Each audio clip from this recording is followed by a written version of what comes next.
dalam sejarah luar biasa. Kita diusir orang, difitnah ajaran sesat, macam-macam lah.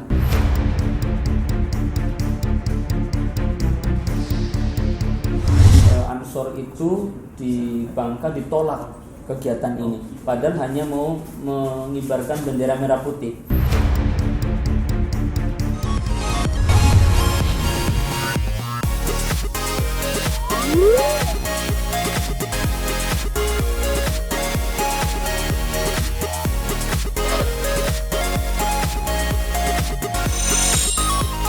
Assalamualaikum warahmatullahi wabarakatuh. Hai pemirsa, apa kabar? Senang banget ya balik lagi di acara Ngopi Ngobrol Olah Pikir, tentunya di Master C19 Channel.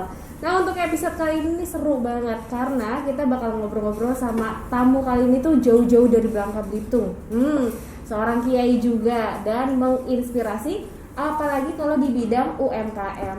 Langsung aja kali ya. Assalamualaikum Pak Kiai. Apa kabar? Sehat? Sehat, alhamdulillah. Terima kasih loh Pak Kiai sebelumnya udah mau mampir di Ngopi ngobrol-ngobrol. Tapi mungkin gini ya pemirsa, karena kita kan sama-sama udah cek ya Pak ya. Baik. Dan jarak pun nggak terlalu deket lah. Gak apa-apa kali ya lepas masuk supaya biar lebih enak kan ngobrol suaranya ya. Itu lebih enak, saya juga ngap-ngapan gitu. Apalagi saya nanya Pak. Nah, ini sesuai protokol kesehatan loh pemirsa, kita udah cek semuanya di sini ya. Nah Pak Kiai udah dari kapan nih sebelumnya sampai Jakarta? Saya kemarin kebetulan ada sedikit urusan dan alhamdulillah hari ini bisa silaturahmi ke sini. Oh, terima kasih banyak loh. Ya. Sibuk banget tapi disempetin mampir ke sini. Pura-pura sibuk. Saya sih udah riset beberapa nih soal Pak Kiai yang bisa kita tanyain hari ini gitu, tapi kayaknya masih kurang gitu. Nah, kalau yang ini nih Pak Kiai, pertanyaan pertama mungkin bertepatan dengan hari lahirnya Nahdlatul Ulama ya, yang ke-95 nih, kesan-kesannya Pak Kiai seperti apa nih untuk NU di era milenial ini Pak? Terima kasih Mbak, siapa saya manggilnya? Saya Rias Pak. Oh Mbak Rias ya. Makasih Mbak Rias. Tentu kalau kita bicara NU tidak ada habisnya karena NU ini sudah ada sebelum NKRI ada. Artinya NU berdiri jauh di 1926 dan kontribusi NU untuk bangsa ini sebelum Indonesia ada sampai hari ini, dari merawat keberagaman suku, keberagaman budaya, keberagaman bahasa, keberagaman kulit. Nah, NU ini mampu merajutnya dengan baik. Ada beberapa tradisi NU yang sampai hari ini menurut saya menjadikan bagian daripada utuhnya NKRI. Ya, dan itu nggak ada di organisasi manapun. Saya sudah mohon izin, sudah keliling hampir setengah dari dunia. Tidak ada tradisi kayak tradisinya orang NU.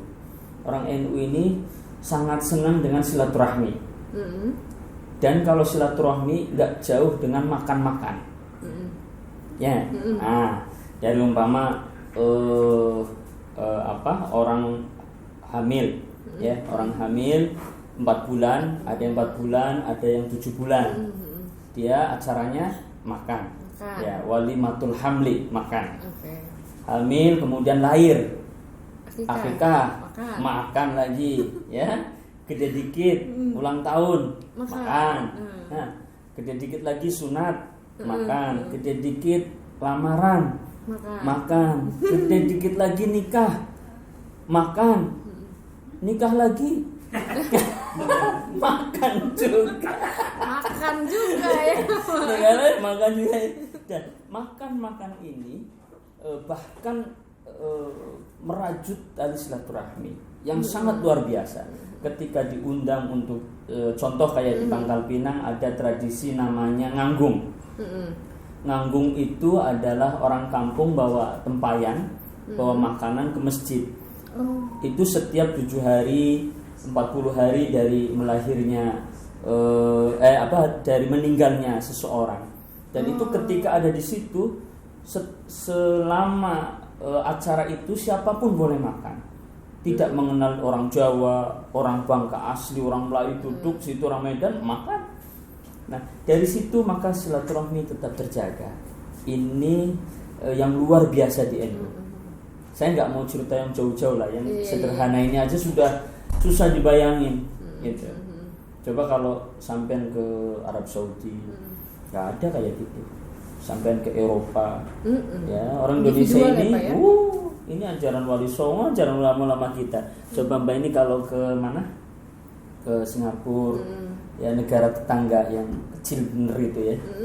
Kalau kita naik LRT di sana, itu kita akan tahu bagaimana orang Indonesia itu sangat bahagia, sangat ramah itu. Begitu kita naik LRT, orang sibuk dengan headset masing-masing, dengan phone, ya, gadget mereka.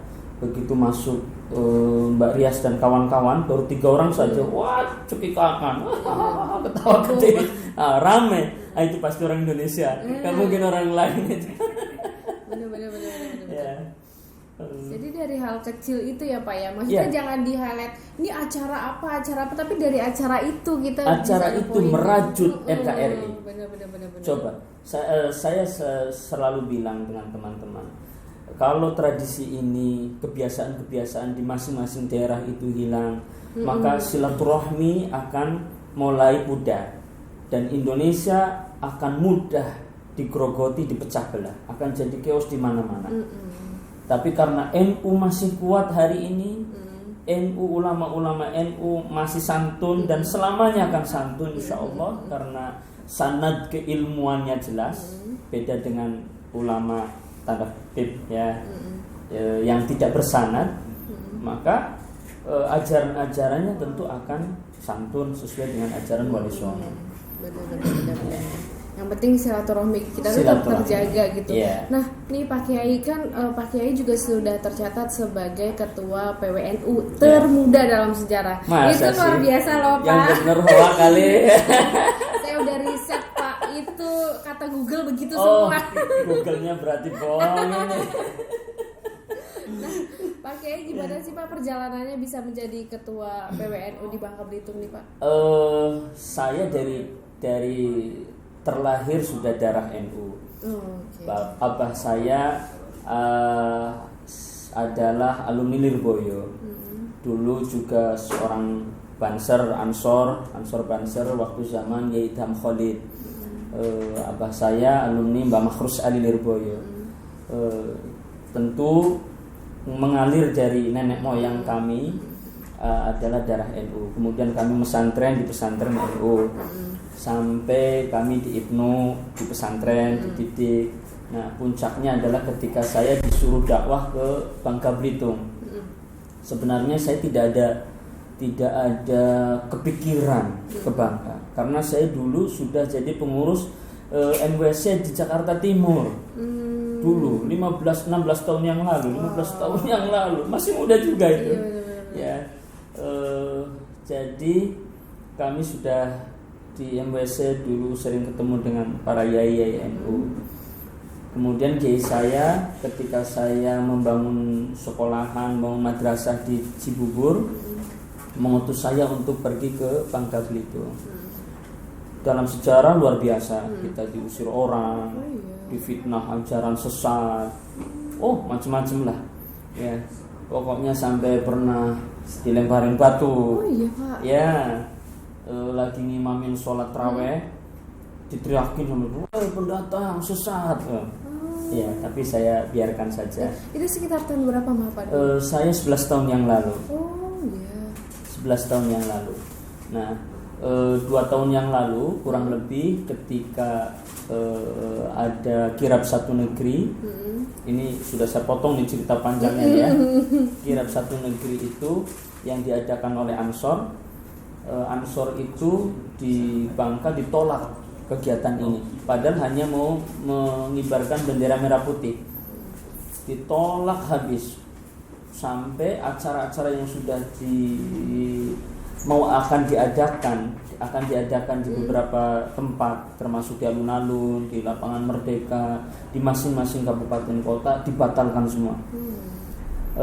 ketua Ansornya waktu itu bersama Kabinda bingung karena ini bendera dari Palembang mau turun ke Pangkal Pinang.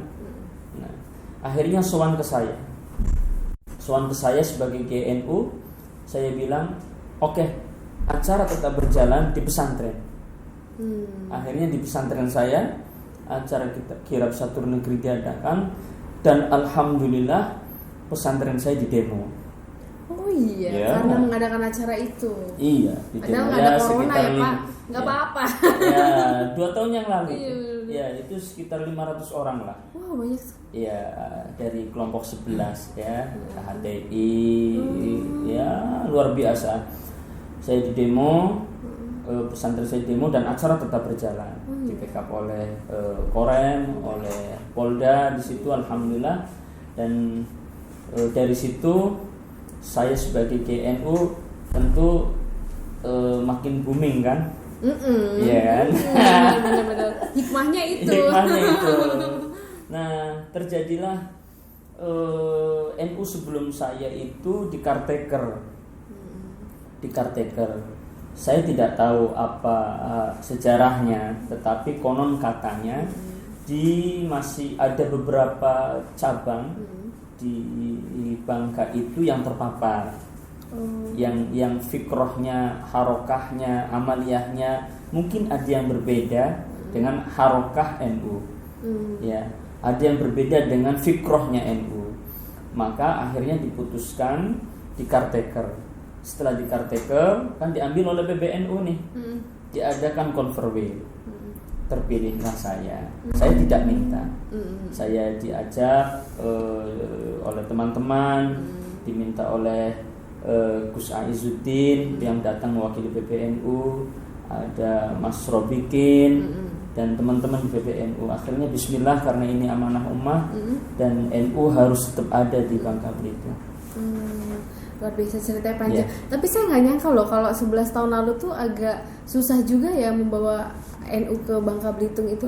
NU-nya sudah ada, cuma nggak maju aja ya. Makanya banyak yang ini ya kayak nggak suka gitu lah ya istilahnya. Nggak sukanya bukan di NU-nya, karena saya pendatang. Oh gitu. Tapi itu bukan orang Bangka semua, tanda kutip ya, oknum ya. Aja. Biasalah ya oknum, Pak ya. Ya. Dakwah itu kayak gitu nggak ada. Kecil lah. Bener. Nggak seru kalau nggak ada kayak gitu ya Pak. Ya. Nih, Pak. Saya waktu jadi ketua PWNU, waktu Kiai Said mau melantik juga mereka menolak saya. Ya, cuma saya nggak peduli. Bagaimana saya mau peduli? Wong mereka bukan orang NU. Iya benar. Ya. Kalau orang NU-nya, para sesepuh kiai NU yang tidak terima dengan saya akan sami'na wa ta'na. Saya sami'tu wa ta'tu, saya taat.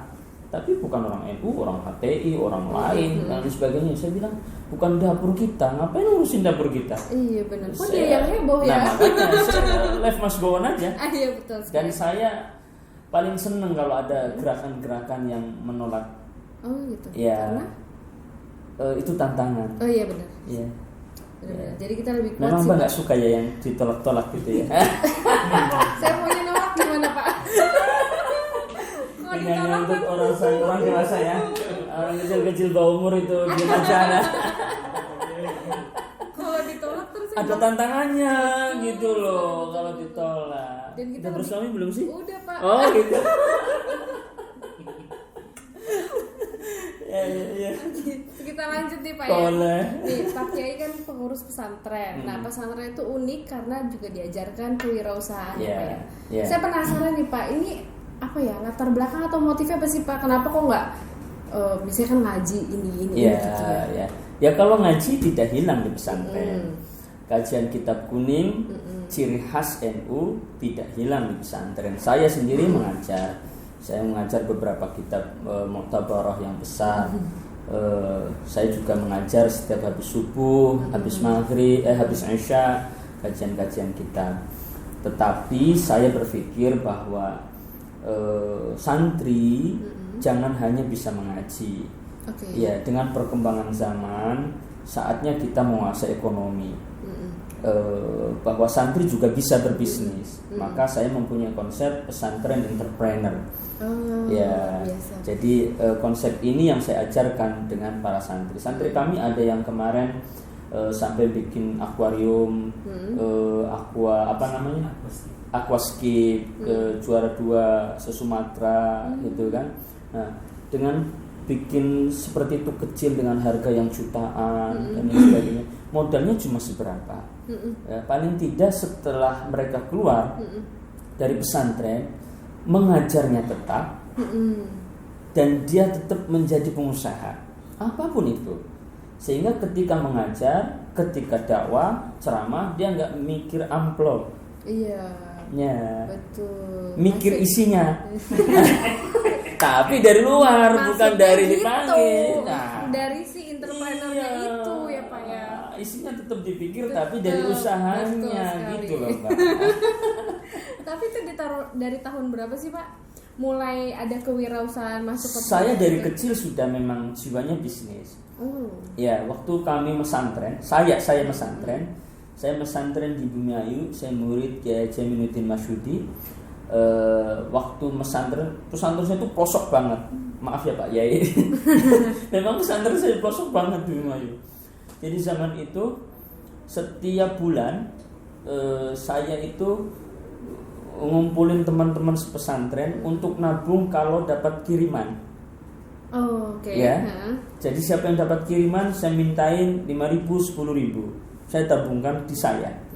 Nah, setelah libur saya bikin ziarah Wali Songo.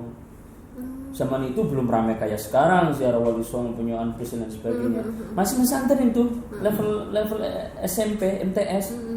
Nah, jadi saya bisa 2 bus, 3 bus saya bawa, ya kemana, ke Cirebon, ke Wali Songo lah begitu. Akhirnya itu yang mendasari jiwa bisnis saya. Saya jadi setiap libur saya dapat uang banyak. Pulang libur saya beli kitab, ya. Selain daripada hadiah dari kiai saya, karena saya alhamdulillah santri paling pinter pada zamannya. Luar biasa. Maaf ya, nggak sombong, karena kiai saya. Nggak apa-apa Pak. Memotivasi itu bukan maksud sombong. Saya di pesantren nggak pernah ranking 1. Dari MI. Dari MI ada saksi sejarahnya, silakan.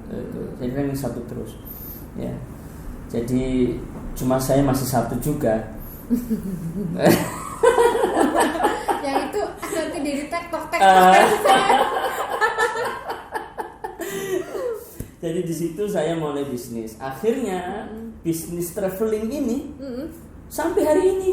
Oh iya, sampai lanjut. Sampai hari ini itu saya tunjuk Mas Ridwan jadi direktur PT Kois Tour and Travel. Anak saya ada namanya Muhammad Kois. Saya jadikan PT Kois ini sebagai bisnis travel, tapi saya sudah nggak main di nasional, saya main di internasional, perjalanan ke Eropa, perjalanan ke Uzbek, perjalanan ke ya termasuk umroh haji. Nah itu. Oh gitu Pak, luar biasa ya. Tapi kalau misalnya si santri ini Pak, semangat nggak sih Pak kalau lagi udah diajarin tentang wirausaha gitu? Karena praktek juga Pak ya, nggak teori juga ya? Ya. Kita ini belajar ya harus fokus. Nah, usaha juga mereka harus latihan fokus. Supaya ketika keluar, kami tidak mengajarkan mereka, umpama kami kan ada produk nih seperti mie, sagu. Tidak mengajarkan mereka harus seperti kami setelah pulang punya produk mie, punya produk sagu, enggak. Tetapi setelah pulang mereka punya daya pikir yang kuat bagaimana mengembangkan ekonomi mandiri. Ya, karena nggak bisa. Rasulullah bagaimana setelah dengan Khadijah up langsung derajatnya, karena Khadijah seorang saudagar. Ya, Rasulullah karena didampingi ada Sayyidina Abu Bakar, ada Sayyidina Utsman, ada Sayyidina Abdurrahman bin Auf, maka Islam menjadi jaya. Ini tuh tahunnya orang NU sebenarnya, New Year. Bukan New Year, New Year. Okay. Maka saatnya teman-teman NU itu mengembangkan ekonomi keumatan. Kita nggak bisa lagi hanya membeli konsumtif. Banyak hal yang bisa kita perbuat untuk umat. petani-petani kita, ya kan, kemudian pedagang-pedagang kita, UMKM kita dalam pandemi seperti ini, masya Allah, kasihan mereka. Ada yang sampai collab di Bangka itu ribuan UMKM.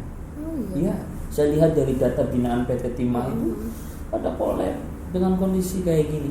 Nah, kami alhamdulillah justru di pandemi makin naik berkah. Bener-bener berkahnya kayak gitu ya Pak. Pak tadi ngomong-ngomong soal produk komersil nih kayak ini nih Pak. Nah itu tuh keistimewaannya apa sih Pak? Saya agak belum paham gitu. Yang ini ya. Kalau keistimewaan saya harus baca ini. Oke. Nah ini produknya mie. Ini mie yang terbuat dari sagu. Jadi sagu rumbia yang ini ya. Sagu rumbia itu sagu terbaik menurut BPPT. Ya, jadi menurut penelitian mereka, sagu Bangka adalah sagu terbaik. Nah, mie ini terbuat bukan dari tapioka, tetapi dari sagu. Sehingga kalau saya baca ini free gluten, non GMO, low GI, ya. Dan ini ramah lingkungan karena bungkusnya ini Mbak, maaf. Ya, ini bungkusnya pakai kertas. Oh iya. Ya, paperboard. Bener. Nah, ini paperboard. Oke. Nah. Oh gitu. Ini dari Bapak pakai itu bisa ngide ini tuh gimana sih Pak? Kalau ditanya ngide ini gimana, karena saya orang cerdas itu ya Mbak ya. Makanya itu saya mau tanya banyak Pak. Jadi asal lihat sesuatu langsung pikirannya bisnis. Itu. Awalnya ngelihat apa dulu nih Pak? Kok bikin mie kemasannya ini begini gitu. Awalnya karena kita berteman dengan beberapa teman, ada di situ ada sahabat saya orang Cina, namanya Koh Abo, ya nama aslinya siapa kan? Firdianto. Jadi beliau termasuk ahli di bidang tepung. Nah, ngobrol-ngobrol kami punya ide bagaimana kami punya produksi mie. Akhirnya kami ciptakan mie Nusantara. Seingat saya, mie ini pertama dicoba oleh Wapres. Waktu ada konferensi ulama di sana, kemudian Ketua Umum PBNU saya sowan juga mencoba mie ini. Dan mie ini tuh sangat bagus untuk kesehatan karena ini saya mendukung program pemerintah yaitu stunting. Stunting. Nah, yang kena emah makan mie ini bagus. Iya, benar. Lebih bagus lagi kalau belinya setiap hari. Cocok. Itu pas itu. Kalau cerdas gitu. Jadi peliknya dapat. Tapi kalau sehari emahnya tetap kambuh. Tapi bagus Pak. Nanti dicoba. Saya kalau pagi saya sekarang sarapannya ini. Karena sagu sih ya Pak, jadi kan mengenyangkan gitu dan nggak kena di lambung kan, beda sama tepung gitu. Luar biasa nih produk ya. Tapi ini produk baru di Bangka aja tuh gimana Pak perjalanannya? Pasarnya sudah di Jabodetabek ada. Gitu. Kita ada gudang di Bogor, ada gudang juga di Ranca Ekek Bandung. Di Bandung besar gudang kita, cukup besar, dan itu untuk truk ke Jawa. Memang sementara pasar kita baru di warga NU dan pesantren-pesantren. Kemarin kita ngobrol, saya ngutus Mas Ridwan sebagai CM-nya untuk datang ke pesantren Lirboyo, Tambak Beras gitu untuk sounding masalah ini. Jadi biar santrinya sehat. Iya benar. Betul sekali Pak. Pak ini Pak kayaknya kalau ngobrol gini pengennya lama aja ya Pak, nggak habis-habis gitu. Tapi kan gimana ya Pak ya? Aku kayaknya udah mau nanya yang terakhir nih Pak. Boleh. Sama Pak Kiai. Ini tepungnya nggak ditanya? Ini kan tepung yang buat mie bukan Pak? Apa beda lagi? Tepung ini ada dua, tepung tapioka sama tepung sagu. Tepung tapiokanya kita sudah kirim ke Jawa. Itu sebulan sudah 800 ton. Oh iya. Ya, ini minggu depan sudah ada pesanan dari Thailand. 1 bulan berapa ribu? 1.500 ton. Oh, udah go internasional ya Pak ya, luar biasa. Ini penting, jangan ketinggalan. Oh iya. Kalau tadi tepung tapiokanya tuh yang udah kemana-mana. Kalau yang tepung sagunya masih di Jawa baru di Pati. Tapi kalau tapioka sudah pengusaha UMKM kayak Cilok, kayak apa sudah pakai kita. Oh, kalau Pak ada yang ngide juga nih Pak, saya mau bikin mie juga pakai sagu, tapi sagunya beli di Bapak, tapi produknya mie juga boleh nggak tuh? Boleh aja ya Pak ya. Boleh, itu hak masing-masing. Bener. Tapi nggak bisa pakai merek ini, karena ini sudah dipatenkan di Haki. Gitu. Mungkin bisa diterangkan logo itu bintang. Oh iya. Logonya nih Pak ada NU terus ada bintangnya. Ya, karena NU itu kan tidak lepas dari bintang 9. Terus saya bikin nama Nusantara. Karena ini memang dari produk asli Nusantara. Sesederhana itu Mas ya. Yang penting orang pada beli itu aja, makan enak, warga NU saatnya makan produk sendiri. Iya benar. Gak usah beli-beli produk luar ya Pak. Saya tidak ngomong itu, tapi makan produk kita itu. Ya, saatnya warga NU membeli produk sendiri dan memproduksi sendiri. Kita harus memproduksi sendiri. Dengan 100 juta lebih warga NU, 110 juta lebih warga NU, kalau makan produk sendiri, memproduksi sendiri, luar biasa. Ya, saya nggak bisa ngomong. Ya sih benar. Tapi dari pengalaman Pak Kiai ini kalau ngajar anak-anak muda ya milenial gitu santri, dikasih tahu edukasi kewirausahaan tuh semangat banget gitu ya Pak ya? Iya, karena memang hari ini tuh saatnya kita menjadi entrepreneur ya, nggak bisa kemudian kita hanya maaf ya silahkan yang mau kerja di perusahaan maaf ya silahkan, yang mau jadi PNS ya silahkan. Tapi kalau kami mendidik para santri dan teman-teman ya silahkan profesinya apa, tapi harus jadi pengusaha. Iya benar. Karena mau jadi guru tetap harus ada usaha. Gitu. Jadi kiai jadi pengusaha. Iya benar. Jadi kiai tidak mikirin amplop, tapi mikirin dalamnya, isinya. Udah mulai pintar. Tapi dari bisnis ya Mas ya, jangan dikat tuh bahaya. Benar. Jadi nggak yang kalau ceramah pikirannya nggak ke cabang. Oh gitu, pakai ini pesan-pesannya nih buat anak-anak milenial, terutama anggota-anggota NU juga gitu. Ini gimana nih untuk UMKM dan memajukan? Pertama niat, karena diawali dengan niat semuanya akan berhasil. Yang kedua, ketika kita berbisnis jangan selalu terfokus pada modalnya dulu. Iya, sekarang ini kita lihat orang nggak mau usaha kalau nggak punya modal. Iya. Dan modal itu jangan digeneralisir dengan money, tidak.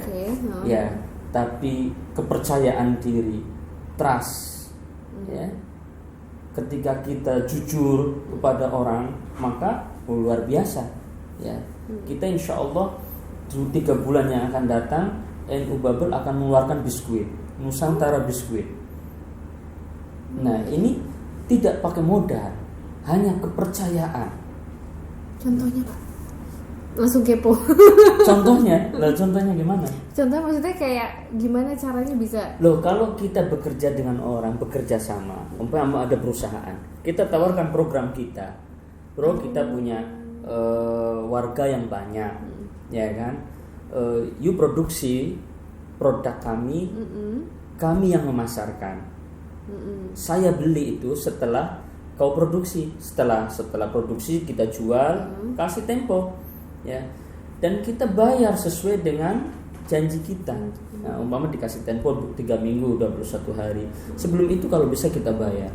Dengan itu maka trust kita akan tumbuh dan dari perusahaan itu akan terus memberikan. Iya sih, nggak kepikiran Pak. Jadi nggak usah cari modalnya dulu sebenarnya ya. Lobby penting ya Pak. Niat. Iya benar-benar. Dan positive thinking bahwa kita mampu.